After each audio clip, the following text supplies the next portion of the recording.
ওং জননীং শারদাং দেবীং রামকৃষ্ণং জগদ্গুরুং পাদপদ্মে তয়স্ত্বা প্রণমামি মুহুর্মুহুঃ। নমস্কার। সারদা নারী জাগরণের সমস্ত সভ্য সভ্যাদের আমার শ্রদ্ধাপূর্ণ নমস্কার এবং কৃতজ্ঞতা জ্ঞাপন করি। যেভাবে ঠাকুরমা স্বামীজির আদর্শের সামনে আপনারা নিজেরা সমর্পিত এবং আমাকেও তার সাথে যুক্ত করেছেন এবং বাধ্য করেছেন এই পূর্ণ তথ্যের পেছনে নতুন করে অবগাহন করতে। শুধু অবগাহন বললে ভুল হবে।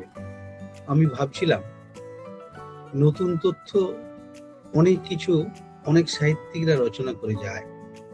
রবীন্দ্রনাথের ভাষাতে যদি আমরা যাই, রবীন্দ্রনাথ একটি অসাধারণ কথা বলতেন। তার ১৩তম যে সাহিত্য ভাণ্ডারের রচনা বলি, সেখানে একটি কথা বলছেন যে অন্তরের জিনিসকে বাহিরে, ভাবের জিনিসকে ভাষায় এবং নিকটের জিনিসকে বিশ্বময় ছড়িয়ে দেওয়ার নামই সাহিত্য, এবং তার সাথে ক্ষণকালের জিনিসকে চিরস্থায়ী করার নামই সাহিত্য।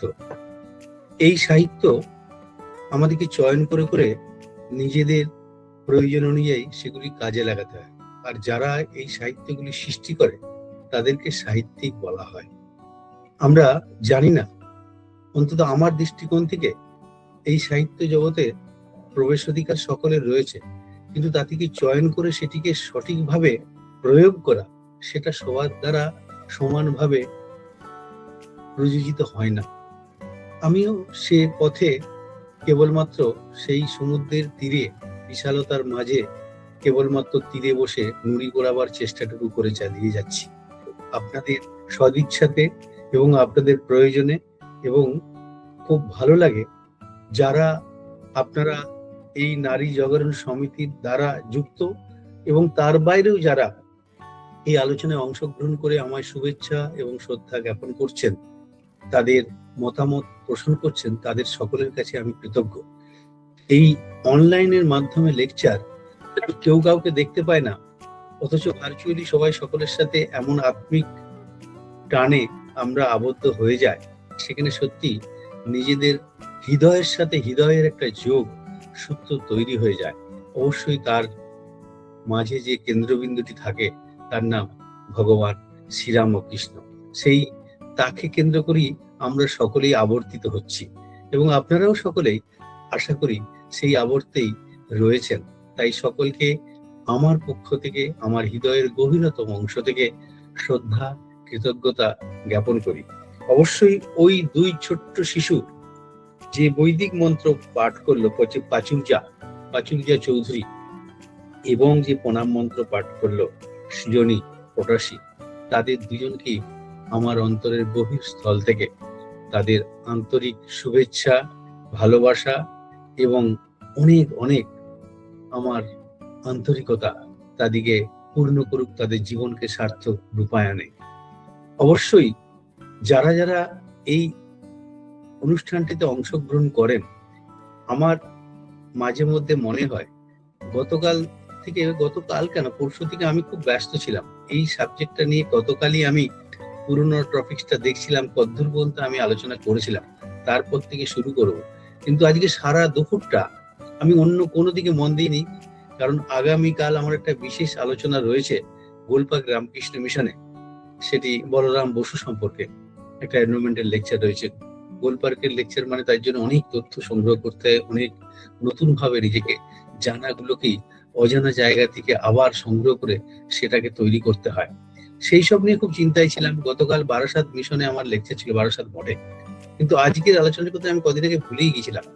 কিন্তু আজকে সারাদিন আমি যখন পুরনো তথ্যগুলিকে মন্থন করছিলাম, তাতে দেখলাম যে তথ্য রয়েছে, যে তথ্যের সন্ধানে আমি খুঁজে বেরিয়েছি, সেখানে আমি ভেবেছিলাম যে আজকে নীলাম্বর বাগানবাড়ি থেকে আপনাদেরকে অন্তত দুয়ারে পৌঁছে দেবো বেলুড় মঠের। আমি জানি না কতখানি পারবো। আমি আমার চেষ্টতা বা সচেষ্টতা সর্বাগ্রে থাকবে। আমি সরাসরি চলে যাবো আলোচনাতে, কারণ এর আগের দিনে যেসব আলোচনার মধ্যে আমরা ছিলাম সেখানে আমরা দেখেছিলাম ওই প্রণাম মন্ত্র ঠাকুরের 6ই ফেব্রুয়ারি আমরা হাওড়াতে দেখেছি যে নবগোপাল ঘোষের বাড়িতে। তারপরে আমাদের আরত্তিকের 6টি লাইনে স্বামীজির দ্বারা খণ্ডন বন্ধন যে রচনা এবং ওং হ্রিং সেগুলিও রচনা সব ওই ফেব্রুয়ারি মাসে নীলাম্বর বাবুর বাগান বাড়িতে সংগঠিত হয়। তার সাথে সাথে অনেক আলোচনা করেছিলাম, বেশ কিছু আলোচনার মধ্যে যেগুলি টাইম পেয়েছিল অভেদানন্দজির মাকে শোনানো সেই মায়ের প্রতি তার যে শ্রদ্ধার্ঘ্য প্রকৃতি পরমা, এই সমস্ত জিনিসগুলি ওই একটি একটি করে সংগঠিত হয়েছে নীলাম্বর বাবুর বাগান বাড়িতে। যদিও চতুর্থ অবস্থান বলা হয়, আমার মনে হয় এই জায়গাটি সবচেয়ে বেশি পবিত্র এই কারণে ওইখানে বসেই মা আমাদেরকে সেই পথগুলি দেখিয়ে গেছেন। নীলাম্বর বাবুর বাগান বাড়ি এমন একটা জায়গা চয়েস করা হয়েছিল, শুধু চয়েস করা হয়েছিল বললে ভুল বলা হবে, কারণ এটি পূর্ব নির্ধারিত ছিল। আমরা যদি ঠাকুরের ইতিহাসে যাই, ঠাকুর বারবার দক্ষিণেশ্বর থেকে যখন বাগবাজারের দিকে নৌকায় করে এসেছেন, তিনি দেখেছেন ওই জায়গাটার দিকে তাকিয়ে দেখেছেন, এবং মাও যখন ওই দিক দিয়ে গেছেন, মা বলেছেন যে কলা বাগানের মধ্যে ঠাকুরকে তিনি অবস্থান করতে দেখেছেন।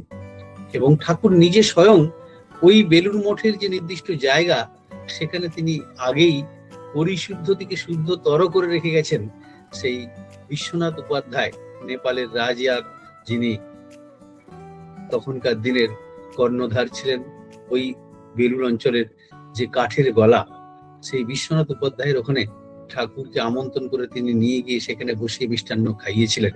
অর্থাৎ তিনি আগেই শুদ্ধ করে রেখে গেছেন শ্রীরামকৃষ্ণদেব, তিনি আসবেন ভাবিকালে, সেখান থেকে তার আদর্শ বিশ্বময় বিচ্ছুরিত হবে, তাকে সামনে রেখে ঠাকুর যেন এগুলি সব রচনা করে রেখেছেন।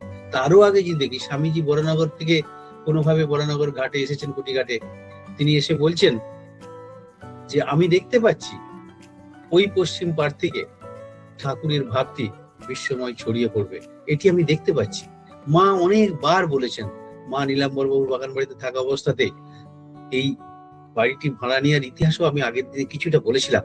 আপনারা সকলেই জানেন 12ই জুন 1897 খ্রিস্টাব্দে ভূমিকম্পের ফলে যে ক্ষতি হয়েছিল আলমবাজার মঠ, তাকে ইমিডিয়েট শিফট করা দরকার, সেই চিন্তাতে বাড়ি খোঁজা হচ্ছিল। কখনো বলরাম বসুর বাড়ি, কখনো গোপাল শীলের বাড়ি, কখনো কন্যগড়ের জমিদারের বাড়ি, বিভিন্ন দক্ষিণেশ্বরের মন্দির, সমস্ত জায়গাগুলিকে তন্ন তন্ন করে খোঁজা হয়েছে। স্বামীজি পাশ্চাত্য থেকে ফিরে এসে তার ফরমোস্ট ডিউটি ছিল যে ঠাকুরকে কি করে তার অস্থিভস্যকে একটি নির্দিষ্ট জায়গায় গঙ্গার তীরে সমাহিত করা যায়। আমরা পরবর্তীকালে দেখবো মাকে বলতে, মা 3বার এই বেলুড় মঠের এই নির্দিষ্ট তার জায়গাটিতে তিনি এসেছেন। একটি হচ্ছে, আমরা যদি দেখি, সেটি হচ্ছে 28শে মার্চ, সেটি বাসন্তী পূজার দিনে। পুরনো ইতিহাসগুলি ছেড়ে দিলাম, 1888, 90 এই সমস্ত সময়ে মা বারবার এসেছেন ওখানে, ভাড়া বাড়িতে থেকেছেন। কিন্তু ওই ভাড়া বাড়িতে থাকার সময় তার সব অভিজ্ঞতাগুলিকে আমরা অনেক দিক দিয়ে আলোচনা করেছি, সেগুলিকে বাদ দিয়ে যদি দেখি পরবর্তীকালে নীলাম্বর বাবুর বাগান বাড়িতে 1898 খ্রিস্টাব্দে যে 13ই ফেব্রুয়ারি থেকে অবস্থান, সেটা 1 জানুয়ারি পর্যন্ত। এটি খুব মজার এবং সবচেয়ে আনন্দের। এই একটা শতাব্দী শেষ হতে চলেছে। 1898, 99 সালে এই সমাপ্তি ঘোষণা করে 1899 সালের 2রা জানুয়ারি থেকে ওই বেলুড় মঠের মূল করিডোরে আমরা প্রবেশ করব। সেটা নিয়ে আমরা আলোচনা রাখবো এর পরের অনুষ্ঠানটিতে।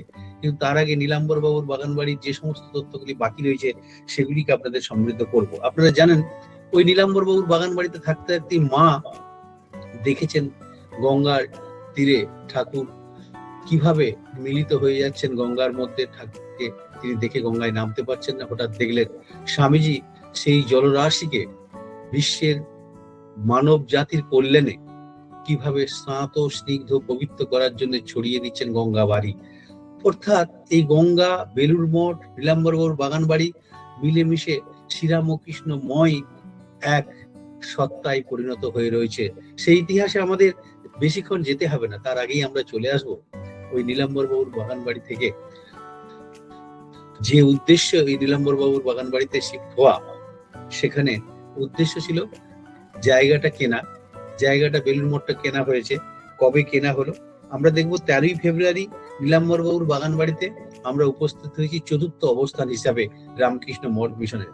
যদি কাশীপুরকে প্রথম ধরি, দ্বিতীয় যদি বরানগর দেখি, আলমবাজারকে যদি তৃতীয় বলি, যেখানে ঠিক নীলাম্বর বাবুর বাগান বাড়িতে আসার আগে পর্যন্ত অবস্থান করেছে 13 ফেব্রুয়ারি 1898 খ্রিস্টাব্দ পর্যন্ত, 1892 খ্রিস্টাব্দ থেকে।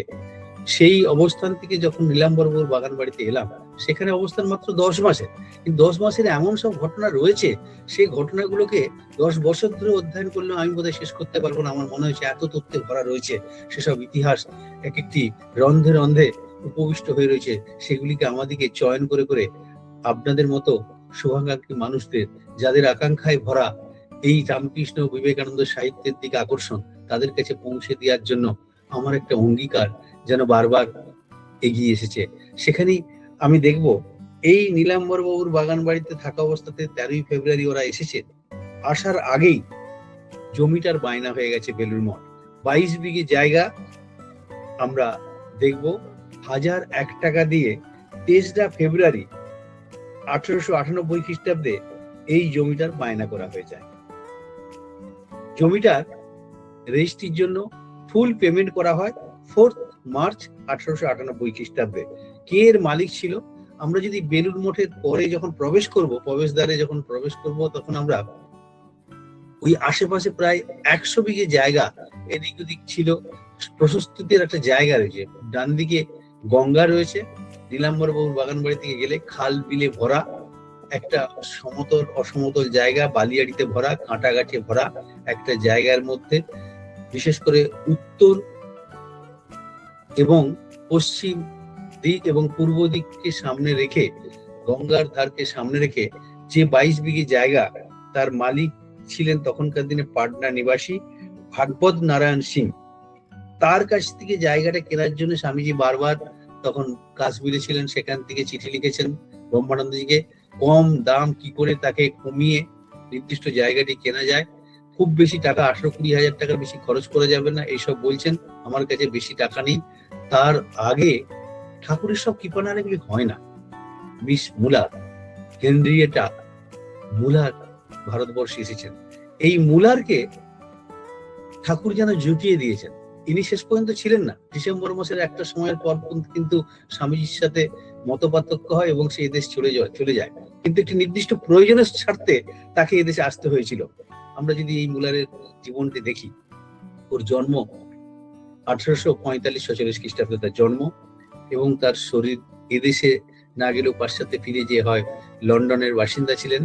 এবং এই মুলার তিনি থিওসফিক্যাল সোসাইটির একজন সাধারণ মেম্বার ছিলেন, এবং শিকাগোতে স্বামীজি যখন বক্তৃতা দিয়েছিলেন, সেই বক্তৃতাতে 14 সেপ্টেম্বর তিনি একটি লিখিত ভাষণ থিওসফিক্যাল সোসাইটির উপরে একটি বক্তব্য রেখেছিলেন। তাই শিকাগোতেই স্বামীজির সাথে আলাপ হয়, এবং পরবর্তীকালে লন্ডনে স্বামীজিকে 3-4টি বক্তৃতারও ব্যবস্থা করেছিলেন এই হেনরি মুলার। তিনি ভারতবর্ষে, স্বামীজি পাশ্চাত্য থেকে আসেননি, তার আগেই তিনি এদেশে চলে এসেছিলেন।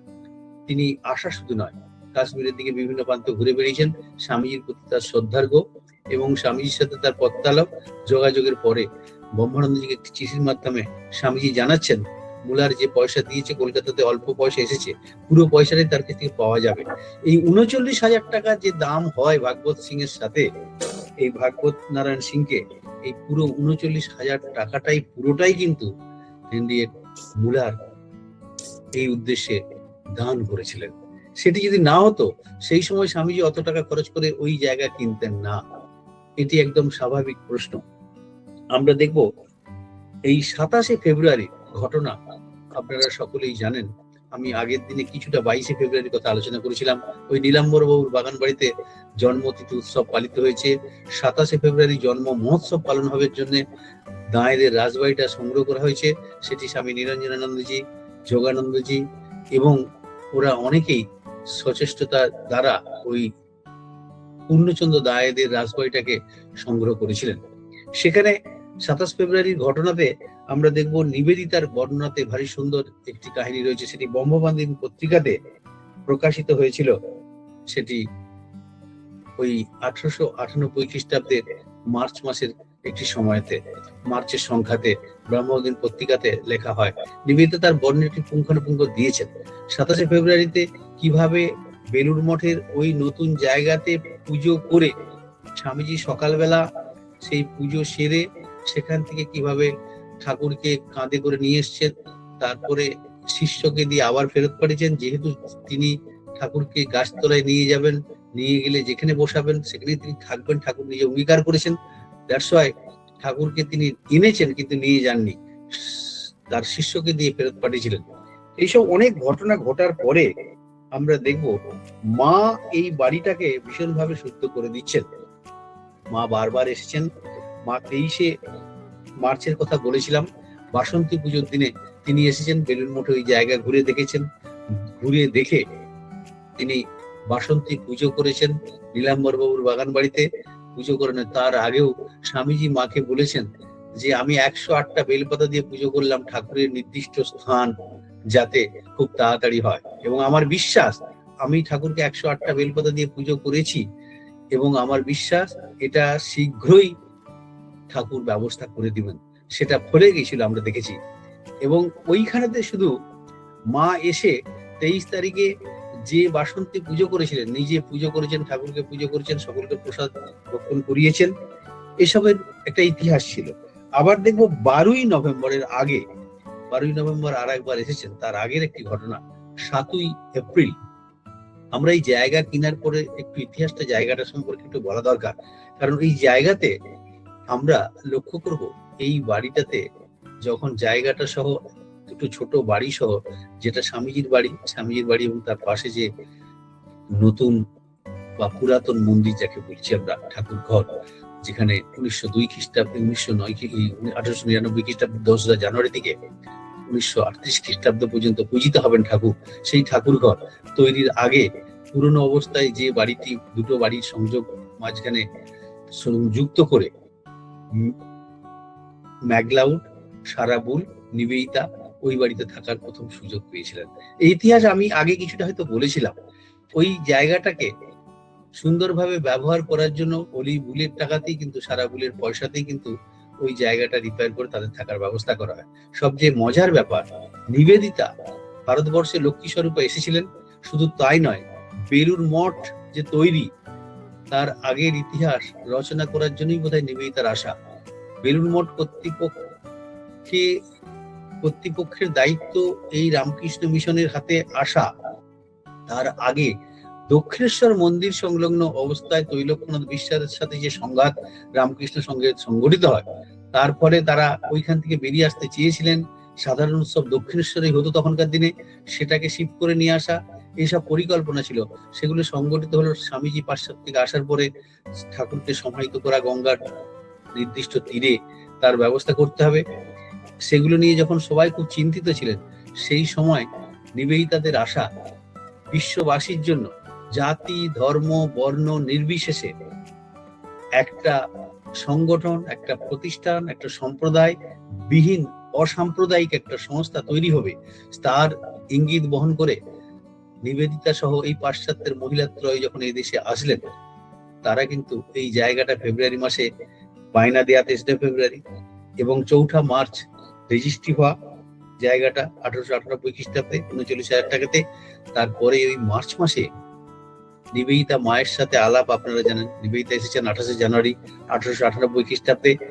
প্রথমে 49 পার্ক স্ট্রিটে থেকেছেন, এবং সারাবুল এবং ম্যাগলাউড ওরা 14 ফেব্রুয়ারি 1898 একই বছর ওই 3 প্রতিনিধি যেন লক্ষ্মী স্বরূপা শারদানন্দীর সাথে এসে ওরা আমাদের পার্ক স্ট্রিট অঞ্চলে চৌরঙ্গিতে একটি হোটেলে উঠেছিল।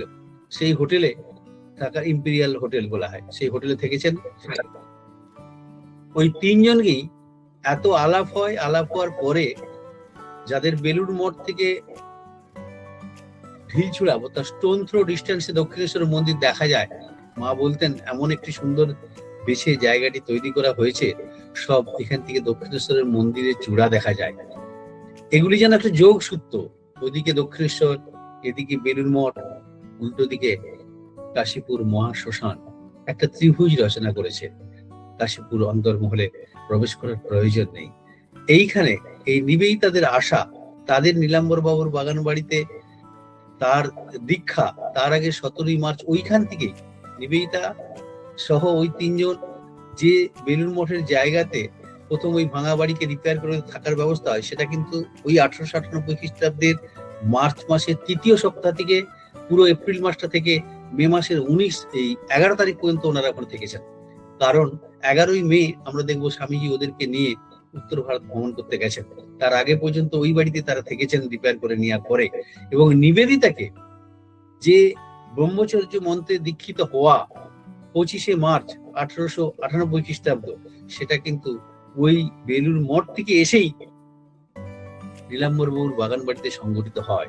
এটা একটা ঐতিহাসিক ঘটনা, এবং শুধু ঐতিহাসিক ঘটনা নয়, স্বামীজি ওর দীক্ষা দেওয়ার পরে স্বামীজি রোজ ওই বেলুর মঠের স্বামীজির যে বাড়িটি, তার নিচে যে বেলগাছ, এই আম গাছটি রয়েছে, তার নিচে চেয়ার নিয়ে বসে ওদেরকে রোজ ভারতবর্ষের ইতিহাস, ভূগোল এবং ভারতবর্ষের ঐতিহাসিক রহস্য, আধ্যাত্মিকতাকে সামনে রেখে রোজ নিত্য নতুন গল্পের মাধ্যমে তাদেরকে ভারতীয় সত্তায় নিমজ্জিত করেছিলেন।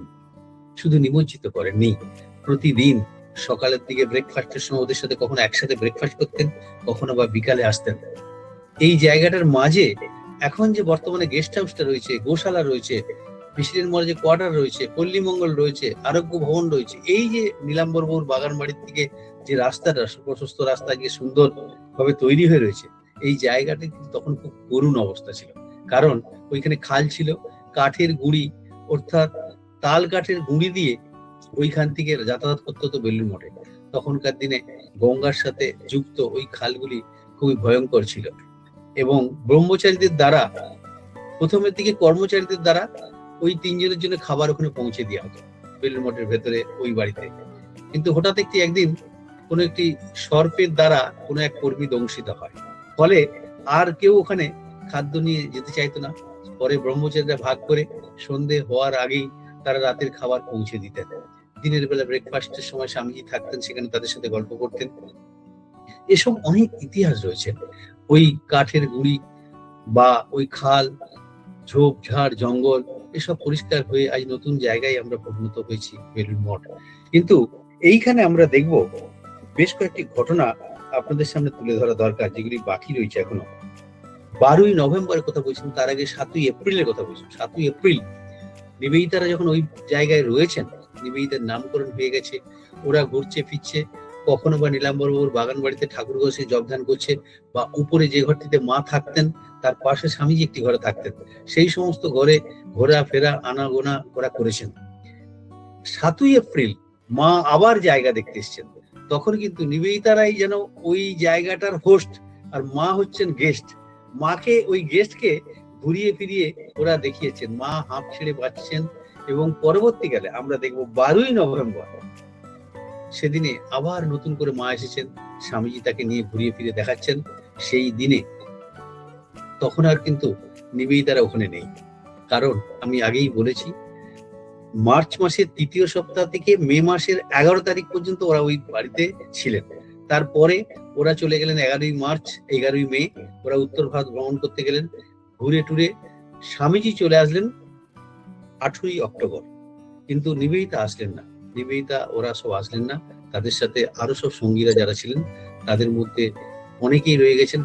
পেটারসনের স্ত্রী যারা গিয়েছিলেন ওই স্টেটসম্যান পত্রিকার তখন, এবং কনসুল জেনারেলের, আমেরিকান কনসুল জেনারেলের এবং ব্রিটিশ কনসুল জেনারেলের যারা তখনকার দায়িত্বে ছিলেন, তাদের মধ্যে অনেকে গিয়েছিলেন।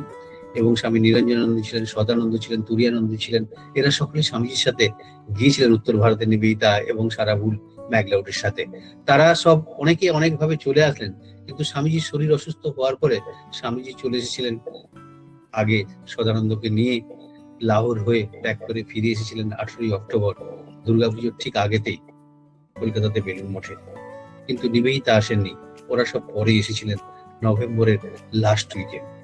তার আগে পর্যন্ত যেসব ঘটনাগুলি ঘটেছিল, নভেম্বর মাসের 12 তারিখে স্বামীজি মাকে নিয়ে আবার গেছেন ওই জায়গায় দর্শন করাতে। তখনই মা তাকে বলেছিলেন যে নরেন একটা বিখ্যাত কাজ করেছে, ঠাকুরকে নিয়ে এসে এমন একটা জায়গায় বসিয়ে দিল, ওইদিকে বেলুড় মঠে চূড়া দেখা যাচ্ছে, ওইদিকে আমাদের বাগবাজার, আর সামনে অফুরন্ত গঙ্গা তার নিঃশব্দে নীরবে বয়ে চলেছে কলকল্লিনী পতিত পাবনী গঙ্গা মানুষকে শুদ্ধ থেকে শুদ্ধতর করে সাগরের দিকে এগিয়ে চলেছে। মা বলেছিলেন ঠাকুর এই জায়গাটি বোধহয় পছন্দ করেছিলেন, খোলামেলা জায়গায় তিনি আসবেন বলেই নরেন এই জায়গাটি ঠিক করেছে। এইবার ঠাকুর এখানে হাঁপ ছেড়ে বাঁচবে। তার আগে নিবেদিতারা বলেছিল 7ই এপ্রিল যে মা এটি আপনার আপন জায়গা, আপনি এই জায়গায় খোলামেলা জায়গায় নিজে হাঁপ ছেড়ে বাঁচুন। মা তাতে খুব আনন্দ পেয়েছিলেন। আবার দেখবো 20শে ডিসেম্বর মা আবার এসেছেন ওখানে, আবার ওই জায়গা দেখেছেন, ঘুরেছেন। কিন্তু 12ই নভেম্বরের জায়গাটি দিনটি একটি আরো তাৎপর্যপূর্ণ এই কারণে, 12ই নভেম্বর সকালে মা এসেছেন, বেলুড় মঠ ঘুরে দেখেছেন, দেখে তিনি পুজো করেছেন। পুজো করে নীলাম্বর বাবুর বাগান বাড়িতে সকলকে খাইয়েছেন, ভক্তদের প্রসাদ নিজে ঠাকুরকে ভোগ রান্না করে দিয়েছেন, করে সকল সন্তানদের খাইয়েছেন। খাইয়ে বিকেলের দিকে স্বামীজি সহ তারা আবার কলকাতায় ব্যাক করেছেন। কারণ সেই দিনে 12ই নভেম্বর আরেকটি ঘটনা ঘটার জন্য অপেক্ষামান ছিল। নিবেদিতা স্কুলের 13ই নভেম্বর কালী পুজো দিনে আমরা দেখব নিবেদিতা স্কুলটি প্রতিষ্ঠিত হবে। তাই 12ই নভেম্বর স্বামীজি হরলাল সহ বাগবাজার এলাকায়, বর্ধিষ্ণু এলাকা, সেখানকার অভিভাবকদের তাদের সন্তানরা যাতে নিবেদিতার স্কুলে যায় তার জন্য একটি মিটিং ডেকেছেন। সেখানে নিবেদিতা সভাপতিত্ব করবেন। সেটি কোথায় হবে? বাগবাজারে বলরাম বসুর বাড়িতে, ওই হল ঘরেতে। স্বামীজি মাকে নিয়ে, ব্রহ্মানন্দজি শারদানন্দজিকে নিয়ে মিটিং শুরুর পরে হঠাৎ এসে পেছনের দিকে বসে পড়েছিলেন এবং হরলালকে জোর করে ঠেলে বলছে, বল বেটা, তুই তোর মেয়েকে পাঠাবি ওর স্কুলে? এইরকম সব ঘটনা ঘটে। নিবেদিতার স্কুলের প্রথম মিটিং 12ই নভেম্বর বিকেলে বলরাম বসুর বাড়িতে সংগঠিত হয়। 13 তারিখে মা 16 নম্বর বোসপাড়া লেনে নিজে ঠাকুরের পুজো করে ছোট্ট একটি বক্তৃতা দিয়ে এই প্রতিষ্ঠান থেকে, এই শিক্ষা আঙ্গিক থেকে যারা শিক্ষা প্রাপ্ত হয়ে বেরোবে তারা সত্যিকারের পবিত্র নারীতে পরিণত হবে। এবং মায়ের সেই বক্তৃতা আজকে যে সুফল শুধু নয়, এটি যে বাস্তব রূপ ধারণ করেছে, নিবেদিতা স্কুলের মেয়েদের দেখলেই বোঝা যায় তারা সুশিক্ষা প্রাপ্ত হয়ে তারা আদর্শ নারীতে পরিণত হয়েছেন। মায়ের আশীর্বাদ প্রতিফলিত হয়েছে আজকে নিবেদিতা স্কুলের সমস্ত ভাবিকালের ছাত্রীদের জন্য। 13 তারিখে নিবেদিতা স্কুলের উদ্বোধন হয়ে যায় এবং নিবেদিতা ওই উত্তর ভারত ঘুরে এসে নিবেদিতার জন্য থাকার তার সদ ইচ্ছা স্বামীজিকে জানান বলরাম বসুর বাড়িতে এসে, যে তিনি আর ওই বেলুড় মঠের ওই ঘরটা তখন আর থাকা যাবে না। স্বামীজিরা ওই উত্তর ভারত যাওয়ার সময় কিন্তু বিজ্ঞানানন্দজি এবং আরেকজন পিবি সরকার বলে বিখ্যাত ইঞ্জিনিয়ার, তারা কাজ শুরু করে দেন বেলুড় মঠের। যেমনটি স্বামীজি বলেছেন সেইভাবে শুরু হয়ে যায়। 8-10টি রুম হবে, সেখানে কিভাবে সাধুদের থাকার ব্যবস্থা, ঠাকুর ঘর, ঠাকুরের বিশ্রাম ঘর, সমস্ত রান্নাঘর, নিচে কর্মীদের স্থান এবং সমস্ত কিছু পরিমাণ যেমন ভাবে জায়গা রয়েছে তার উপরেই নকশা অনুযায়ী বিজ্ঞানানন্দজির দায়িত্ব আর ওই ইঞ্জিনিয়ারকে দায়িত্ব দিয়ে সে কাজ শুরু করে দিয়েছিলেন। ওরা বাইরে থেকে ঘুরে এসে দেখলেন সমস্ত কাজই অধিকাংশ হয়ে গেছে। স্বামীজি ডিসেম্বর মাসের 20 তারিখে যখন আবার বেলুড় মঠ মাকে নিয়ে দর্শন করাতে গেছেন তখন অধিকাংশ হয়ে গেছে। এবং তার আগে 9ই ডিসেম্বর আমরা দেখব, 9ই ডিসেম্বর ওইখানে মূল অনুষ্ঠানটি হবে শিফটিং, অর্থাৎ নীলাম্বর বাবুর বাগান বাড়ি থেকে শিফট হয়ে যাবে বেলুড় মঠে। তার জন্য সমস্ত ব্যবস্থা পাকাপাকি হয়ে গেছে।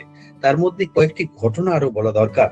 সেগুলির মধ্যে আমরা দেখব যে স্বামীজি তার 1 মে রামকৃষ্ণানন্দজিকে একটি চিঠি লিখছেন স্বামীজি, যে মঠ has been placed under strict discipline and the brothers are doing good work. সেই সময়ের একটা ঘটনা, অর্থাৎ ওই যে নীলাম্বর বাবুর বাগান বাড়িতে একটা হালকা খোলামেলা অবস্থায় তৈরি হয়, ডিসিপ্লিন থেকে একটু যেন সকলে একটু হালকা হয়ে গেছিলেন। সেই ডিসিপ্লিনটা সঠিকভাবে সেখানে এস্টাবলিশ করার জন্য স্বামীজি উঠে পড়ে লাগলেন। স্বাস্থ্য ব্যাখ্যা, তারপরে নিয়ম কানুন সমস্ত কিছু তৈরি করে দিলেন, যাতে এই একটা সন্ন্যাসী সংগঠন ভাবি কালে তারা যাতে সঠিকভাবে তার নির্দিষ্ট লক্ষ্যে এগোতে পারে, সেগুলোর একটা পন্থা তিনি তৈরি করে দিয়ে গেলেন। আমরা দেখব 17ই মে শারদানন্দজি একটা মিটিং ডাকেন ওই নীলাম্বর বাবুর বাগান বাড়িতে। সেই মিটিং এ তিনি সমস্ত কর্মীদের এবং সাধুদের নীলাম্বর বাবুর বাগান বাড়িতে ডেকে তিনি একটা ব্রাদার ইউনিয়ন বলে একটা সংগঠন তৈরি করে দেন। তারা সব নিয়ম কানুনগুলি শুনতে এবং জানতে এবং মেনে চলতে বাধ্য হবে। এটি শারদানন্দজির মঠের সমস্ত যারা ওর মধ্যে যুক্ত তারা সকলেই যাতে সেগুলো সঠিকভাবে পালন করেন, অর্থাৎ ডিসিপ্লিনটাকে আরো সুন্দরভাবে এস্টাবলিশ করতে হবে। 1 মে আর এখন দেখছি 17ই মে শারদানন্দজি। 1 মে স্বামীজির চিঠিতে ডিসিপ্লিনটাকে এস্টাবলিশ করার চেষ্টা চলছে এবং রামকৃষ্ণানন্দজিকে চিঠির মধ্যে লিখেছেন। আবার 17ই মে ঠিক সেটাকে সামনে রেখেই যেন শারদানন্দজি তিনি ওই ব্রাদার্স ইউনিয়নটা তৈরি করে দিচ্ছেন, সকলকে বাধ্য করছেন নিয়মানুবর্তিতা মানতে। এবং সেখানে একটি পরিষ্কার ইঙ্গিত বহন করবে, সেখানে লেখা হচ্ছে যে এই মিটিং এ তিনি বলছেন ব্যক্তিগত স্বার্থ রক্ষার মধ্য দিয়ে যেন কোনোভাবেই সন্ন্যাসীরা না এগোয়। ব্যক্তি স্বার্থকে পুরোপুরি বিসর্জন দিয়ে হবে, ত্যাগ করে বহুজন হিতায় বহুজন সুখায় নিজেদের জীবনকে যে উদ্দেশ্যে উৎসর্গ করা, আত্মনমোক্ষার্থং জগদ্ধিতায় চ সংকল্পের সামনে নিবেদিত প্রাণগুলি বহুজন হিতায় বহুজন সুখায়। অর্থাৎ শুধু নিজের ব্যক্তি কেন্দ্রিক মনোনিবেশ হবে না, সেখানে ব্যক্তি স্বাধীনতা, ব্যক্তি মনোনিবেশটা অনেকটা দূরে থাকবে। জনগণের চিন্তা, মানুষের চিন্তা, সর্বোপরি জনহিতায় নিজেদের জীবনগুলি উৎসর্গিত হবে। এটা কিন্তু ওই সংকল্পে ব্রাদার্স ইউনিয়নের মধ্যে তিনি প্রকাশ করলেন এবং নিজেদের মানসিকতাগুলি নিজেদেরকে স্বার্থ শূন্য করতে হবে, এই কথাই বারবার সেই মিটিং এর মধ্যে প্রকাশিত হলো। মঠবাসীদের নিয়ে তিনি যে সমিতি তৈরি করলেন, সেটি সাথে স্বামীজি আরো একটি চিঠি আমরা দেখবো। তার আগে 23শে এপ্রিল মিশনে প্রতি বছর এই যে মিশনটা তৈরি হয়ে গেছে 1897 খ্রিস্টাব্দের 1 মে এবং 23শে এপ্রিল স্বামীজিকে আমরা দেখবো ওই নিবেদিতাদের সাথে মার্চ মাসের 3rd উইক থেকে তাদেরকে নিয়ে বেলুড় মঠে বসে আলোচনা এবং ভারতবর্ষের ইতিহাস ভূগোলকে নিয়ে আলোচনা করতে করতে তার শারীরিক অবস্থা একটু খারাপের দিকে এগোয়। তখন ডাক্তারের পরামর্শে স্বামীজিকে ইমিডিয়েট একটু ঠান্ডার জায়গায় যেতে হবে, তাই তিনি দার্জিলিং এর 30শে মার্চ তিনি দার্জিলিং চলে যান। দার্জিলিং এ চলে গিয়ে সেখান থেকে চিঠিটা লিখছেন। এই 23শে এপ্রিলের চিঠিটা কিন্তু স্বামীজি লিখছেন দার্জিলিং থেকে। ওই চিঠিতে তিনি লিখছেন যে প্রতি বছর মিশনের একটা অ্যানিভার্সারি পালন করতে হবে, প্রতিষ্ঠা দিবস পালন করতে হবে। আপনারা জানেন সকলে রামকৃষ্ণ মিশনের প্রতিষ্ঠা দিবস বাগবাজারে বলরাম বসুর বাড়িতে শুধু এখনো সংগঠিত হয় না, বেলুড় মঠেও এখন 1 মে রামকৃষ্ণ মিশনের প্রতিষ্ঠা সংগঠিত হয়। এবং স্বামীজি সেই চিঠিতে লিখেছিলেন শুধু মঠ নয়, মঠ এবং মিশন দু জায়গাতেই এই মঠ মিশন প্রতিষ্ঠার গুরুত্ব নিয়ে আলোচনা করতে হবে, অ্যানিভার্সারিটা তৈরি করতে হবে। এবং রিপোর্টে তিনি বললেন যে ওই 1 মে যে রামকৃষ্ণ মিশনের প্রতিষ্ঠা দিবস উদযাপিত হবে, সেখানে কিন্তু তাদের প্রাধান্য পাবে কি রিলিফ রিমাইন্ড, অর্থাৎ এই যে মানুষের জন্য সেবা কাজ, মানুষের জন্য ত্রাণ কাজ, এগুলোকে সঠিকভাবে পালন করতে হবে। সঠিকভাবে পালন করতে হবে মানে নিজেদের ওই যে বহুজন হিতায় বহুজন সুখায় বলছিলাম, সেটি যেন সুসংগঠিত হয়, তার হিসাব দিতে হবে প্রতি বছর। গত বছর আমরা মানুষের স্বার্থে জীবনে প্রত্যেকটি মানুষকে সামনে রেখে যে বহুজন হিতায় বহুজন সুখায় নিজেদের জীবনগুলি উৎসর্গগুলি করেছি, কতগুলি মানুষকে সেবার মধ্যে আনতে পারলাম, তার একটা হিসাব আমাদেরকে রাখতে হবে। আমরা দেখব এই যে মঠকে তিল তিল করে তিনি এগিয়ে নিয়ে যাচ্ছেন। 18ই অক্টোবর আমি বলেছিলাম যে স্বামীজি উত্তর ভারত থেকে ফিরে এলেন, নিবেদিতারা আসলেন না। সেই 18ই অক্টোবর ফিরে এসে স্বামীজি 19 এবং 20 তারিখে দুর্গাপুজো 21 তারিখে 19-20 ষষ্ঠীর দিন, পঞ্চমী ষষ্ঠী নবরাত্র চলছে, সেই সময় স্বামীজি একটা বিখ্যাত কাজ করলেন মঠে। তিনি ওই চণ্ডীর যে রূপ, সেখানে 700 শ্লোককে ওই সপ্তসতী বলে যজ্ঞ করলেন 2 দিন ব্যাপী। সেটার উদ্দেশ্য ওই চণ্ডীর 700 শ্লোককে পাঠ করে বহুজন হিতায় বহুজন সুখায় যে সংগঠন উৎসর্গীকৃত শ্রীরামকৃষ্ণদেবের নামে, সেটা যাতে সুসংগঠিত থাকতে পারে তার জন্য ঠাকুরের কাছে প্রার্থনা। এটা হলো কবে? তিনি 18 তারিখে ফিরেছেন। ফিরে সবারই সাথে একদম চুপচাপ হয়ে গেছিলেন, কারোর সাথে কথা বলছিলেন না। ব্রহ্মানন্দজি সদানন্দকে বলেছিলেন, এই শিষ্য বাটা জানা। শরৎচন্দ্র চক্রবর্তী যে শিষ্য, তাকে বলছেন যে তুই জানা, গিয়ে ওকে বল না একটু কথাবার্তা বলতে, তার মুখ দিয়ে যে কোনো শব্দ বেরোচ্ছে না, তুই কিছু গল্পের ছলে ওকে একটু স্বাভাবিক অবস্থায় নিয়ে আয় না। স্বামীজি মাঝে মধ্যে এরকম হয়ে যেতেন। সেই স্বাভাবিক করার উদ্দেশ্যে এই স্বামীজির মনে যে ব্রত, যে আমি যেটা করছি সেটা সঠিক করছি তো, এই যে মঠ তৈরি হচ্ছে ভাবি কালের জন্য, সেটা সুসংগঠিত হওয়ার আগে মায়ের কাছে প্রার্থনা করা উচিত। এই দুর্গাপুজো আসছে, চণ্ডীর 700 শ্লোককে সপ্তসতী নাম দিয়ে এই দুদিন যজ্ঞ করেছিলেন। এইখানে তিনি মিশনের মঙ্গল কামনায় এটি সংগঠন করলেন 19 এবং 20 তারিখে। আমরা আরো একটি জিনিস দেখব, 26শে মে, এই যে আমি বলছিলাম বহুজন হিতায় বহুজন সুখায়, রামকৃষ্ণ মিশন বেদ মোটর তো ওইটাই। 26শে মে বেলুর মঠের ওই নীলাম্বর বাবুর বাগান বাড়ি থেকে লক্ষ্য করা যায় ওই জায়গাটা ধীরে ধীরে, স্বামীজি তখন নেই। 26শে মে স্বামীজি কোথায়? নিবেদিতাদের নিয়ে চলে গেছেন 11ই মে বলেছিলাম উত্তর ভারতে। সেই 26শে হঠাৎ একটা খুব ঝড় বৃষ্টি হয়, একবারে প্রলয় কাণ্ড ঘটে যায় কলকাতাতে। সেই প্রলয় কাণ্ডটার আগে আপনাদের বলেছি 12ই জুন 1897 সালে ভূমিকম্প হয়েছিল।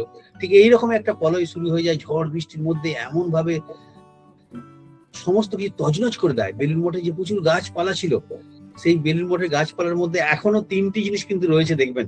একটা হচ্ছে ওই আম গাছটা, আর স্বামীজির বাড়িটার সামনে 3টে দেবদারু গাছ, সেখানে এখন রাজসাক্ষীর মতো তারা অপেক্ষামান। এইগুলি বাদ দিয়ে অধিকাংশ গাছপালাগুলি বেলুর মঠের যে বাগান চতুর্দিকে, আমাদের অদ্বৈতানন্দজি তার অল্প অল্প জায়গাকে ঘিরে তিনি বাগান তৈরি করেছিলেন। সেই বাগানে সবজির দ্বারাই বেলুর মঠের সাধুরা খাওয়া দাওয়া করতেন, আপনারা জানেন। সেই বাগান তছনছ হয়ে যায়, জমি জায়গার মধ্যে বড় বড় গাছগুলো ভেঙে পড়ে। নৌকা গঙ্গার মধ্যে প্রায় 7খানা নৌকা ডুবি হয়েছিল। 7খানা নৌকা ডুবির ফলে মাঝিরা কোন রকম করে সাঁতরে প্রাণ বাঁচায়। সেখানে অনেক মাল করি ছিল, মালপত্র এমন সব ছিল, জিনিসপত্র সব খাবার দাবার ছিল, সেগুলি এমন ভাবে নৌকাগুলি ডুবে যাওয়ার পরে সেই সমস্ত নষ্ট হয়ে যায়।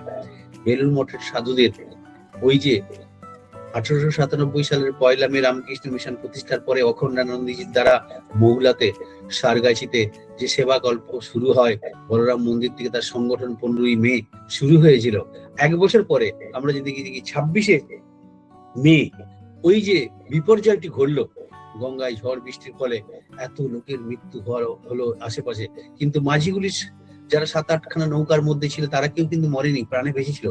তাদের অসহায় অবস্থায় এই বেলুর মঠের সন্ন্যাসীরাই সেদিনে আমরা দেখবো মাঝিদের সমস্ত খাবার দাবার দিয়ে তাদেরকে পুনর্বাসনের ব্যবস্থা করে দিয়েছিল। এইসব ইতিহাসগুলিকে আমরা যদি স্মরণ না করি, তাহলে নীলাম্বর বাবুর বাগান বাড়ির ইতিহাসটা আমাদের কাছে সমৃদ্ধ থাকবে না। সবচেয়ে মজার ব্যাপার আরো, স্বামীজি ওই উত্তর ভারত থেকে ঘুরে এসে নভেম্বর মাসে 6ই নভেম্বর একটা খবর পেলেন যে নীলাম্বর বাবুর যার নামে বাগান বাড়িটি, স্বয়ং মালিক নীলাম্বর বাবুর বুঝে তিনি মঠ দেখতে এসছেন। কিরকম অবস্থা! তার এক ভাই ঋষিবর মুখার্জি, তিনি তখনকার দিনে জম্মু কাশ্মীরের তিনি বিচারপতির দায়িত্বে ছিলেন। সেই ঋষিবর মুখার্জি আর এই নীলাম্বর মুখার্জি তখন তিনি ক্যালকাটা কর্পোরেশনের সহ সভাপতি ছিলেন। তিনি এবং ঋষিবর মুখার্জি তারা এসেছেন ওই নীলাম্বর বাবু তার বাগান বাড়িতে কি হচ্ছে, আর তার পাশে বেলুর মঠের জায়গা কিনে কি ভাবি পরিকল্পনা হচ্ছে সেগুলি কি সরজমিনে দেখতে এসেছিলেন। স্বামীজি ওদেরকে আপ্যায়ন করলেন, তাদেরকে খাওয়ালেন, বেলুর মঠ ঘুরিয়ে দেখালেন। এই সমস্ত ঘটনাগুলি ঘটলো। আমরা এইবার যেটা দেখবো, 6ই নভেম্বরে নীলাম্বর বাবু সহ ওরা সব যে এসেছিলেন তাদেরকে সমস্ত কিছু করা হলো। 9ই ডিসেম্বর স্বামীজিরা দেখলেন সমস্ত কাজ, ঠাকুর ঘরের কাজ, সমস্ত কিছু সবকিছু নির্দিষ্ট সময়ের মধ্যেই তৈরি হয়ে গেছে। 9ই ডিসেম্বর এটি রামকৃষ্ণ মঠ মিশনের ইতিহাসে 1898 খ্রিস্টাব্দের সেই পবিত্র দিন, যেদিনে স্বামীজি তৃতীয়বার পুজো করছেন। আমরা দেখব 27শে ফেব্রুয়ারি, যেদিনে ঠাকুরের মহোৎসব 1898 খ্রিস্টাব্দে গায়েদের বাড়িতে, সেদিনে একটা পুজো করেছেন। পুজো করে পায়সান্ন তৈরি করে খাইয়েছেন, সেদিনে অনেককে দীক্ষাও দিয়েছেন, সন্ন্যাস দিয়েছেন। আবার এই 9ই ডিসেম্বর আগে একবার হয়েছে, আমি বলেছি 12ই নভেম্বর, সে ঘটনা ঘটেছে। আমরা দেখব। তাই প্রতিটি দিনেই কিন্তু স্বামীজি এই পুজোগুলি সংগঠন করেছেন। বেলুড় মঠকে পবিত্র থেকে পবিত্রতর করতে 3 বার ওখানে ঠাকুরের অস্থিকে পুজো করা হয়েছে। তবেই এই তৃতীয়বার 9ই ডিসেম্বর যে পুজোটি হচ্ছে সেটি ফাইনাল পুজো। কারণ তারপরে অফিসিয়ালি আমরা দেখব 2রা জানুয়ারি 1899 খ্রিস্টাব্দে, শতাব্দীর শেষে নবজন্ম নেয়ার আগে বেলুড় মঠ তার সমস্ত দিকগুলিকে যেন উন্মোচিত করে দিচ্ছেন এই নীলাম্বর বাবুর বাগান বাড়িতে থেকেই। 9ই ডিসেম্বর বাংলার যদি দেখি 24শে অঘ্রাণ 1304 খ্রিস্টাব্দ শুক্রবার সেখানে মঠের পুজো সংগঠিত হচ্ছে। সমস্ত ঠাকুর ঘরে সুন্দরভাবে সুসজ্জিত করা হয়েছে। তার পাশে শয়ন ঘর, পেছনে জপ ধ্যানের জন্য লম্বা পশ্চিম দিকে ঘর, তার নিচে রাঁধুনিদের রান্নার জায়গা, খাবারের জায়গা, তাদের বিশ্রামের জায়গা, স্বামীজির ঘর সহ 9-10টি আলাদা আলাদা ঘর তৈরি করা হয়েছে যাতে সাধুদের পরবর্তীকালে থাকার কোনো অসুবিধা না হয়। এই 22 বিঘে জায়গার মধ্যে বেলুড় মঠ নিজস্ব একটা জায়গায় নতুন রূপ ধারণ করছে। আমরা দেখব স্বামীজি 11ই ডিসেম্বর রাখাল মহারাজকে নিয়ে স্বামীজি প্রথম ওই মঠে রাত্রিবাস করলেন 1898 খ্রিস্টাব্দে। 16ই এবং 17ই ডিসেম্বর আবার পুনরায় স্বামীজি, আমাদের কথা আছে না, গৃহপ্রবেশ করলে সেখানে 3 রাত্রি বাস করতে হয়, ঠিক সেই রকম স্বামীজিরা আবার 16-17 2 দিন পর পর রাত্রি যাপন করেন ওই বেলুড় মঠে। 12ই ডিসেম্বর প্রেমানন্দজিকে বৃন্দাবন থেকে প্রেমানন্দজিকে চিঠি লিখছেন, নিরঞ্জনানন্দজিকে বেনারস থেকে চিঠিটা লিখছেন, বৃন্দাবনে প্রেমানন্দজি রয়েছেন, নিরঞ্জনজি সেই চিঠি লিখছেন, তাতে পুরো বর্ণনা রয়েছে ওইসব দিনের ঘটনাগুলি। আমরা দেখব সীমা ওই 10ই ডিসেম্বর এবং ওই মঠ দেখতে এসেছেন, তার দিব্য দর্শনের কথা বলছেন, কলা বাগানে কিভাবে ঠাকুর এসেছিলেন, এই জায়গাটি নির্দিষ্ট, এগুলি সঠিক। 9ই ডিসেম্বর যে পুজো, সেই পুজোর জন্য সমস্ত ব্যবস্থা তার আগের দিনে নিরঞ্জনানন্দজি সহ অনেকেই কলকাতায় গেছেন, ব্রহ্মানন্দজি সহ সমস্ত বাজারপত্র করে নিয়ে এসে 9ই ডিসেম্বরটাই কিন্তু আসল মঠ শিফটিং বেলুড় মঠে হওয়ার জন্য ওইটি সমস্ত পূজা পাঠ সমস্ত ব্যবস্থাগুলি ওই দিনেই সংগঠিত হয়েছিল। তার আগে আমরা দেখব 1898 খ্রিস্টাব্দে 2টি ঘটনা ভীষণভাবে প্রাসঙ্গিক বলা দরকার, কারণ 2টি মানুষকে আমি ছেড়ে চলে এসেছি ওখানে। একজন কালীপদ ঘোষ আর একজন হচ্ছে হাবু দত্ত। হাবু দত্ত, যার বিখ্যাত নাম আপনারা সবাই জানেন কিনা জানি না, যিনি আমাদের স্বামীজির সম্পর্কে খুড়তুতো ভাই হন। এরা দুজনেই মার্চ মাসে 29শে মার্চ এবং মে মাসের 30শে মে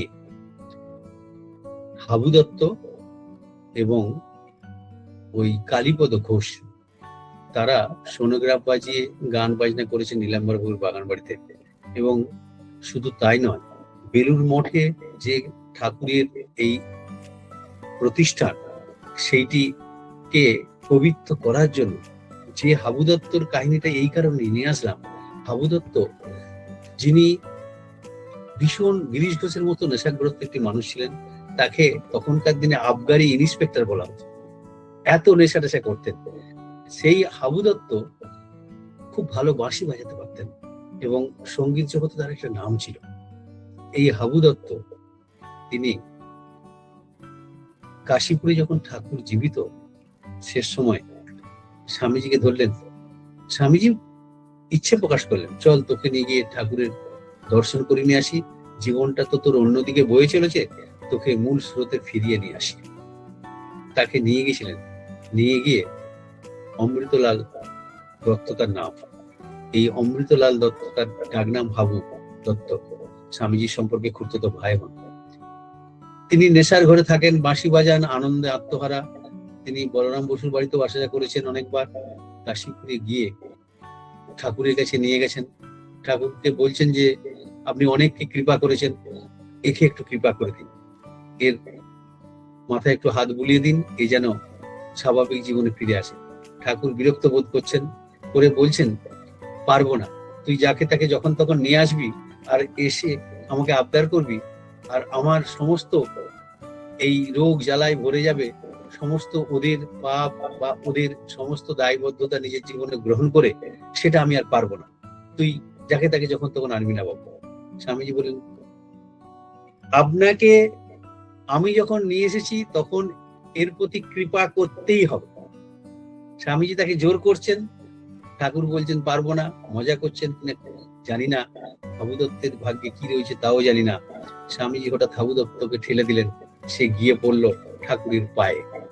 ঠাকুরের স্পর্শে তার এমন জীবনের পরিবর্তন ঘটল, সে পরিবর্তন আর কিছু নয়, সে একবারে নিস্তব্ধ হয়ে যায়, মুখ দিয়ে বাকহীন হয়ে যায়, নির্বাক হাবু দত্ত পড়ে রইল ঘন্টার পর ঘন্টা ঠাকুরের চরণ তলে। ঠাকুরকে স্বামীজি বললেন, অন্য প্রসঙ্গে কথাবার্তা হচ্ছে, হাবু দত্ত উঠে যে ঠাকুরের কৃপা পাবে সেটা ভুলেই গেছেন নরেন্দ্র দত্ত। তারপরে হঠাৎ দেখছেন হাবু দত্ত পড়ে রয়েছে, তার মুখ দিয়ে কোনো শব্দ নেই, চোখে কোনো চাউনি নেই। এ কি, সে কি ঠাকুরের পায়ে পড়ে গিয়ে সে কি মারা গেল না?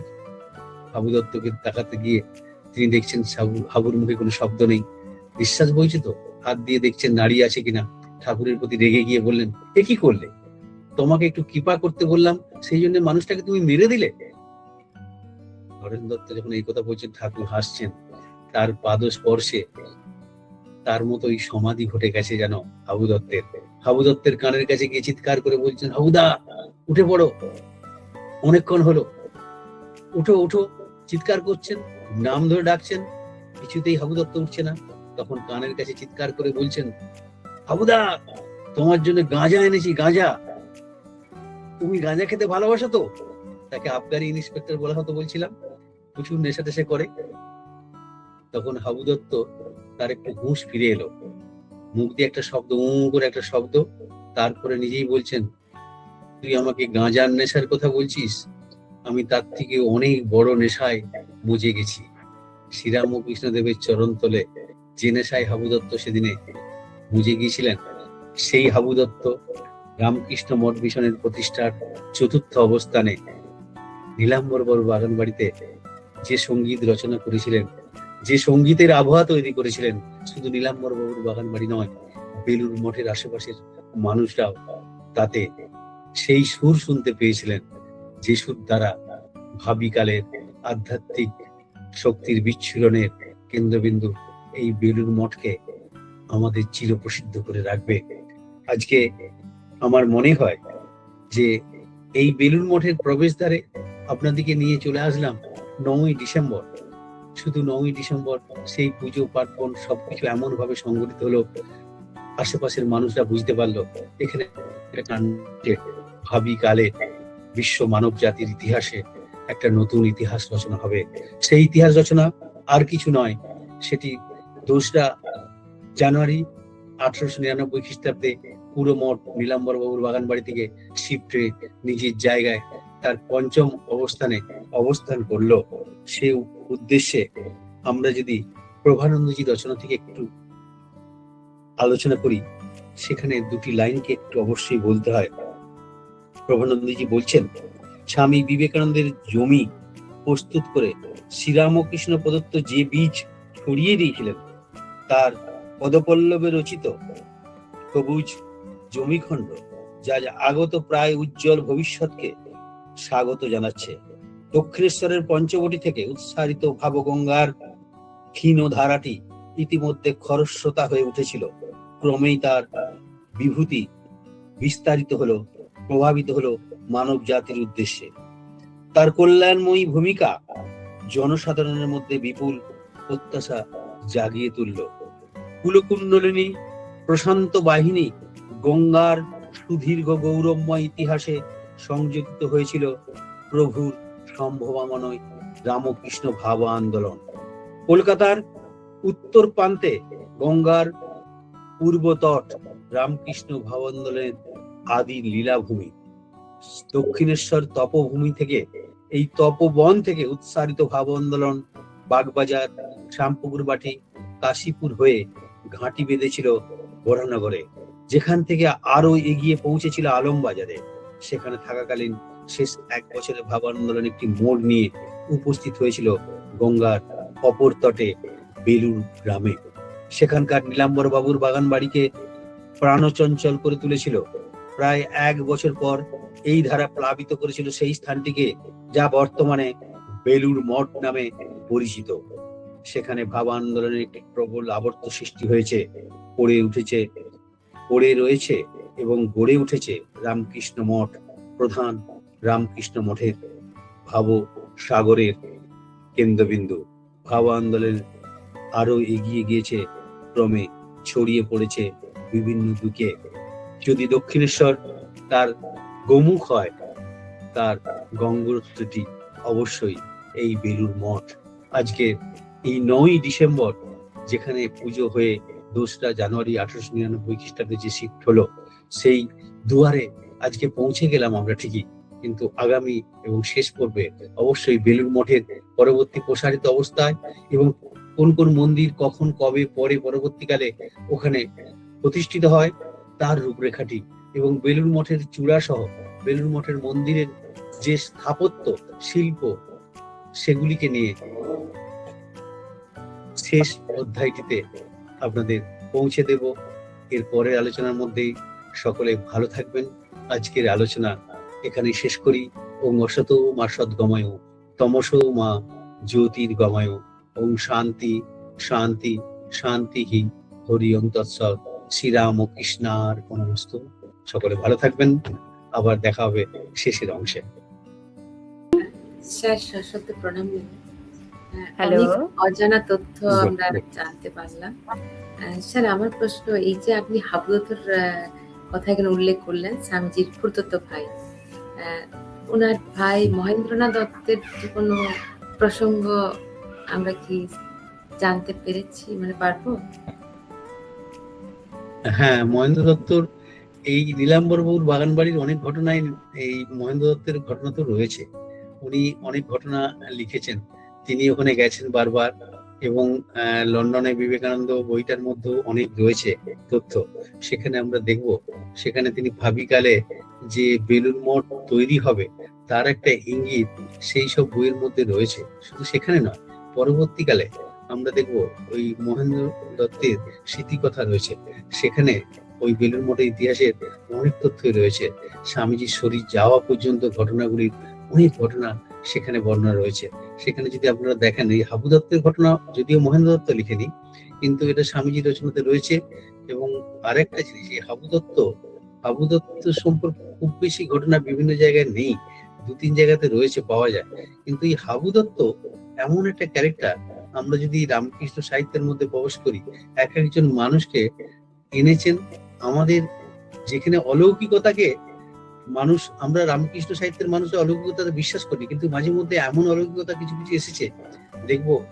এই যে শুধু হাবু দত্ত নয়, মনমতো গুন্ডার কথা আপনাদের মনে থাকবে, যোগিন মায়ের ভাই হীরালালকে, তাকে ওই ঠাকুরকে সাহায্য করতে এসে মনমতো গুন্ডা বাগবাজারে লেবু বাগানে থাকতো, সেই মোচ পাকাতে পাকাতে টাইসেপ বাইসেপ সব দেখাতে দেখাতে এসে যোগিনী মায়ের ভাই হীরালালকে আশ্বস্ত করেছিল যে ঠাকুরের এখানে আসা যাওয়া বন্ধ করে দিল। কিন্তু সে এসে তার দিকে দৃষ্টি পড়তেই ঠাকুর তাকে কোন দৃষ্টিতে দেখলেন, এমন তার প্রতি দৃষ্টি আসলো, সে নিজে বলছেন যে আমার কি হবে। যে এসেছিল ওকে ধমকাতে চমকাতে, সে অবশেষে তার চরণ তলে ঠাঁই নিয়ে নিজের মুক্তি, নিজের জীবন সাধনায় নতুন একটা আদর্শ এবং দিশা খুঁজে পেয়েছিলেন। এই রামকৃষ্ণ ভাবধারার মধ্যে এই অলৌকিকত্ব বিশ্বাস না করলেও বারবার কিন্তু এই অলৌকিকত্বের মধ্যে দিয়ে আমাদেরকে টেনে নিয়ে গেছেন আমাদের বিশ্বাসকে দৃঢ় থেকে দৃঢ়তর করার উদ্দেশ্যে। এটা কিন্তু ঘটেছে।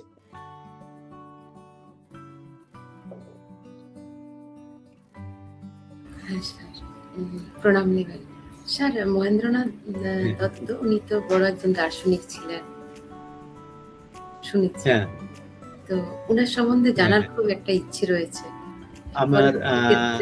এর পরবর্তীকালে নিশ্চয়ই আমার কিছু এই বিশেষ করে এই রামকৃষ্ণ ভাবাদর্শে, বিশেষ করে যদি বেলুর মঠ এবং এই ভাবিকালের যে এই যে ভাবাদর্শ, সেটার বিচ্ছিন্ন কেন্দ্র বেলুর মঠ, তাকে সামনে রেখে মহেন্দ্রলাল দত্তের যে সমস্ত ঘটনাগুলো রয়েছে সেগুলোকে আমি এর পরের দিনে শুরু করে তারপরে অন্য দেখবো। ঠিক আছে? আমার ইচ্ছে রইলো আপনার ইচ্ছেটি পূরণ করার, আমার ইচ্ছে রইলো। ঠিক আছে? অনেক আমার ধন্যবাদ। এ সম্পর্কে দুটি বই আমার কাছে রয়েছে, দুটি বই রয়েছে। আমি গতকালই ওই মহেন্দ্রনাথ দত্তের একটি রচনা পড়ছিলাম, রচনা মানে অনেক ঘটনা সমৃদ্ধ ওই বইটা, মহেন্দ্রনাথ দত্তের ওই বই। কালকে যেহেতু আগামীকাল আমার গোলপার্কে আলোচনা রয়েছে বলরাম বসু সম্পর্কে, সেখানে আমি দেখছিলাম বলরাম বসুর বাড়িতেও বলরাম বসুকে নিয়েও তার অনেক আলোচনা রয়েছে, সেগুলো আমি অনেক পড়তে গিয়ে এগুলো দেখছিলাম। আমি ওই বই থেকে আপনার জন্য নির্দিষ্ট জায়গাগুলি অবশ্যই সঞ্চয়ন করে রাখবো, এর পরের দিনে আলোচনার মধ্যে আনার চেষ্টা করবো। ঠিক আছে? অনেক শ্রদ্ধা, প্রণাম স্যার।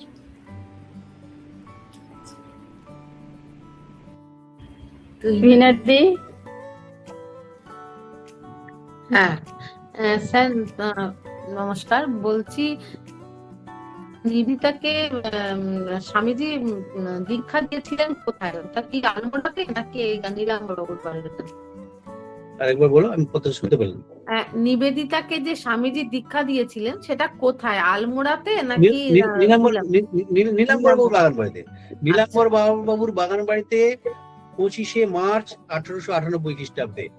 সেই ঘটনাটা আমি এর আগে বলেছিলাম বলে আমি সংক্ষিপ্ত করে গেলাম। আসলে ব্যাপারটা ঘটেছিল ওইখানে, তখন কিন্তু বেলুড় মঠে অবস্থান করছেন নিবেদিতা। বলেছি মার্চ মাসের থার্ড উইকটা পুরোটাই, থার্ড উইক থেকে একদম এপ্রিল মাসের লাস্ট পর্যন্ত নয়, 11ই মে পর্যন্ত ওরা বেলুড় মঠে ছিলেন। অতএব বেলুড় মঠ থেকে এসেই নীলাম্বর বাবু বাগান বাড়িতে ওদের হয়েছে, দীক্ষা হয়েছে। সেই দীক্ষার স্থলটা, ঠাকুর মন্দিরটা কিন্তু ওই নীলাম্বর বাবুর বাগান বাড়ি এখন যেটা দেখছেন ওর মধ্যে কিন্তু ঠাকুরঘর এখনো সেই ঠাকুরঘরটা নেই।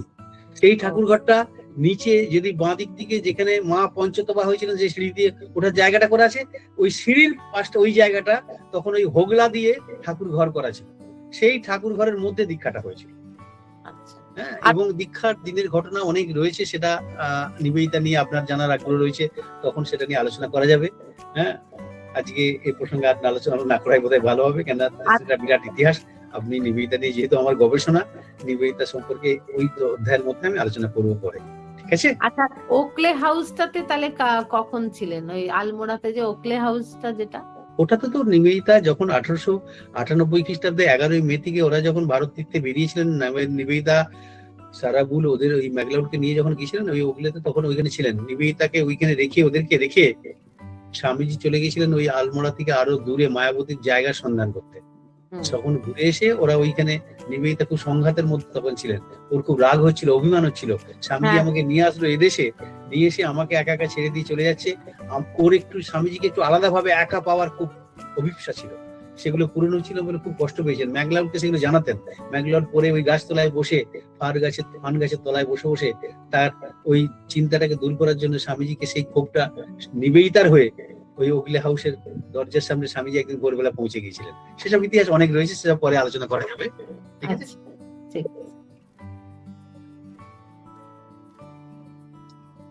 ভাস্বতী দি। হ্যাঁ, প্রণাম নেবেন। যেটা হচ্ছে আমি জানতে চাইছি, 1লা মের আপনি উল্লেখ করলেন যেদিন বেলুড় মঠের প্রতিষ্ঠা দিবস 1897 সালে, আর 17ই মেটা একটু আরেকবার উল্লেখ করুন আপনি। 17ই মে যেটা বলছিলাম, সেটা 17ই মেটা হচ্ছে শারদানন্দজি, তখন স্বামীজি ওখানে নেই, কারণ স্বামীজি 11ই মে বেরিয়ে গেছে বলছিলাম। এটা 1898 সালে ঘটনা, কিন্তু এটা 97 নয়। 97 সালে 1লা মে রামকৃষ্ণ মিশন প্রতিষ্ঠিত হয়েছে, এবং 1898 খ্রিস্টাব্দের 1লা মে আমি রামকৃষ্ণানন্দজিকে চিঠির কথা বলেছি। 1লা মে 1 বছর পূর্ণ হওয়ার পরে সেগুলোতে ওই অ্যানিভার্সারি পালন করতে হবে, সেসবগুলো ছিল 23 এপ্রিলে চিঠিতে বলেছি।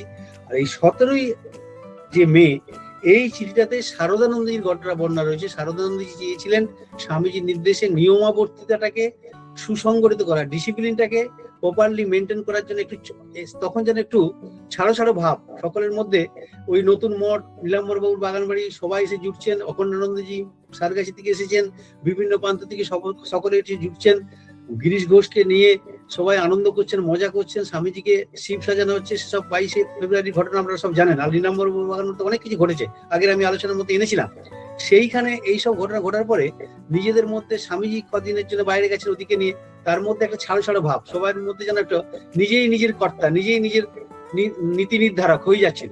সেটাকে প্রকাশ না করে সেটাকে একটু আলাদাভাবে বলা হয়েছে। শারদানন্দজি এবং প্রভানন্দজি তার এই আদিকথা, মঠের আদিকথার মধ্যে লিখছেন যে সেখানে নিশ্চয়ই একটা এই সংগঠনের কিছুটা একটু যেন হালকা ভাব হয়ে গেছিল, সেইটাকে পুনরুদ্ধার করার জন্যই 17ই মে একটা মিটিং ডেকেছিলেন শারদানন্দজি। সেখানে মঠের সমস্ত কর্মীদের শুধু নয়, সন্ন্যাসীদের, ব্রহ্মচারীদের সবাইকে একত্রিত করে ওই ব্রাদার ইউনিয়ন তৈরি করেন, ব্রাদার ইউনিয়ন তৈরি করে সেখানে বলা হচ্ছিল নিজের ব্যক্তি স্বার্থটাকে দূরে রাখতে হবে, কেউ নিজের স্বার্থের জন্য কিছু করবে না। এই যে কথাটা বলছিলাম, বহুজন হিতায় ও বহুজন সুখায়, আমাদের যে আদর্শ, আত্মনমুখাত্মক জগৎ হিতায়, জগতের কল্যাণের জন্য সমস্ত কিছু চিন্তাটা আমাদের ছড়িয়ে দিতে হবে, সেটাকেই সামনে রাখতে হবে। এই 17ই মের ঘটনা এইটাই ছিল, আর কিছু নয়। সেখানে নিজের ব্যক্তি স্বার্থটাকে ত্যাগ করতে হবে, ব্যক্তি স্বার্থ ত্যাগ করে মানসিকতার দিক দিয়ে বহুজন হিতায় হতে হবে।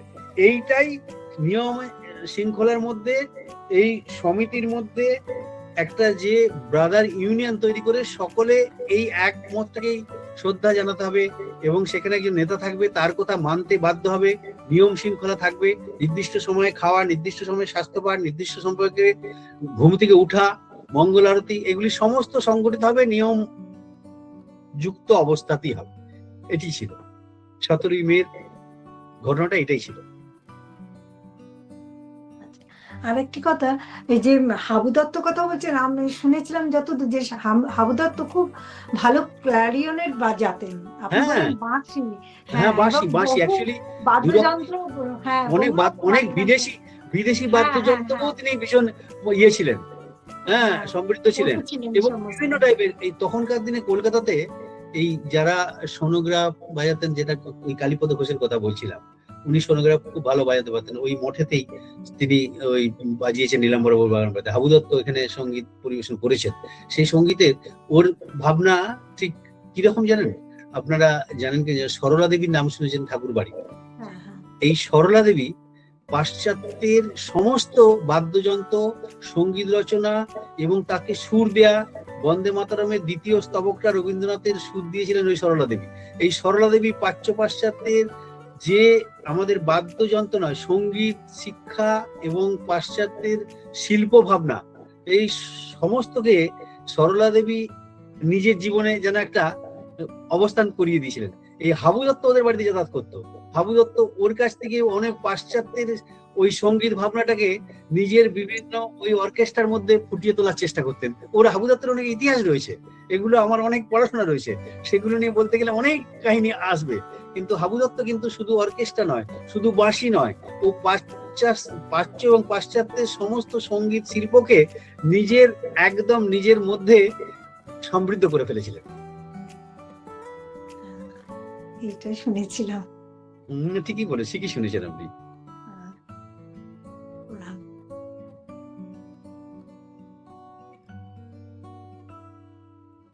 এত পড়াশোনা, আপনার সারাক্ষণই পড়াশোনার মধ্যে রয়েছেন, মানে আপনাদের একদম আশীর্বাদ। যা এই বৈচিত্র্যপূর্ণ নলেজ ভান্ডার একেবারে। ঠাকুরমা স্বামীজির অঙ্গনে যারা জড়িত, তাদের প্রত্যেককে নিয়েই আপনার অধ্যয়ন। ভালো থাকবেন স্যার। আপনাদের যদি আর কারো কোনো প্রশ্ন না থাকে, আমরা পরবর্তী, বলুন।